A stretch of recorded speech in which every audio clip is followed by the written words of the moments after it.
नमस्कार, मैं डॉक्टर इंदु गौड़। मैं यहाँ मार्गल हॉस्पिटल फरीदाबाद में डायरेक्टर और फाउंडर हूँ और मैं आज आप लोगों को बताऊंगी मिसकैरेज के बारे में। मिसकैरेज क्या होता है? मिसकैरेज होता है अगर किसी भी कारण से 20 वीक से पहले आपकी प्रेगनेंसी खराब हो गई है या किसी कारण से बेबी ग्रो नहीं हो पा रहा है तो हम उसे मिसकैरेज बोलते हैं। इसके लक्षण क्या क्या होते हैं?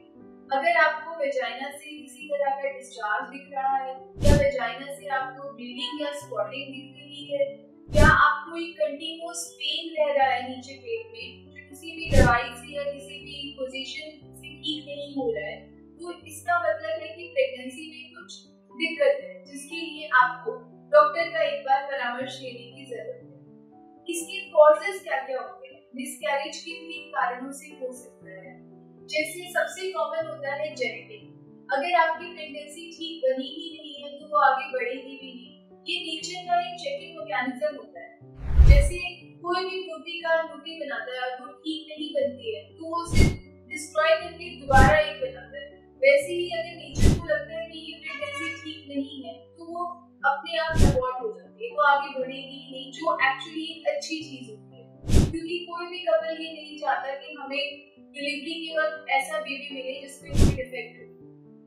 दूसरा जो सबसे कॉमन इसका रीजन होता है वो होता है कि अगर स्पर्म या एग दोनों में से किसी की भी क्वालिटी अच्छी नहीं है तो प्रेगनेंसी में कोई ना कोई कमी रह जाती है जिस कारण से वो आगे नहीं बढ़ पाती है। तीसरा है अगर आपके यूट्रस के साइज या शेप में किसी तरह की कोई प्रॉब्लम है जो प्रेगनेंसी को आगे ग्रो नहीं होने दे रही है। और चौथा सबसे कॉमन रीजन होता है इन्फेक्शन। ऐसी बहुत तरह की इन्फेक्शन होती है जिनकी वजह से प्रेगनेंसी आ तो सकती है लेकिन वो आगे ग्रो नहीं हो पाती। तो इन सारी चीजों को आपके साथ ऐसा क्यों हुआ ये जानने के लिए आपको एक बार डॉक्टर से मिलने की जरूरत है। अब आपको पता चल ही गया है कि आपका मिसकैरेज हो गया है या होने वाला है या होने की संभावना है। इसका ट्रीटमेंट क्या होता है? इससे इसको जो हो गया उसको अब उससे फ्री होके आगे की डायरेक्शन में बढ़ना होता है कि ऐसे दोबारा ना हो। तो सबसे पहले हमें क्या करना होता है कि जो प्रेगनेंसी है हमें अल्ट्रासाउंड में पता चल जाता है कि ये प्रेगनेंसी सही नहीं है या आगे नहीं बढ़ रही है तो उसको निकालना होता है। तो वो दो तरीके से हो सकता है।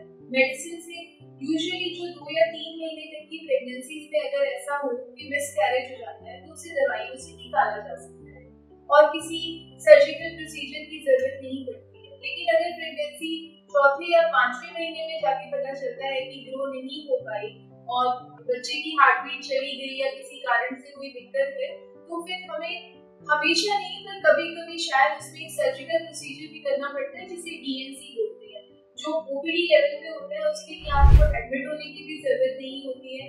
It's a day care procedure and totally safe. तो एक बार आपको पता चल गया कि अबॉर्शन हो गया, अभी उसको निकाल भी दिया है। अब इसके बाद लोगों के मन में जो डाउट आते हैं कि हमारे साथ ऐसा हुआ ही क्यों है या और लोगों के साथ भी ऐसा होता है क्या?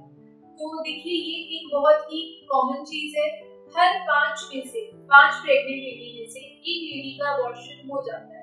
लेकिन अगर ये बार बार हो रहा है तो ये प्रॉब्लम इसका मतलब है कि कुछ ना कुछ कारण है, तो उस कारण का पता लगाना जरूरी है।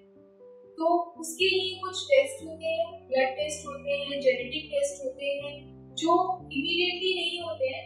कम से कम आपका जो भी अबॉर्शन हुआ है उसके 1 से 1.5 महीने बाद जब आपकी बॉडी अच्छे से रिकवर कर लेती है फिर हम ये टेस्ट करते हैं।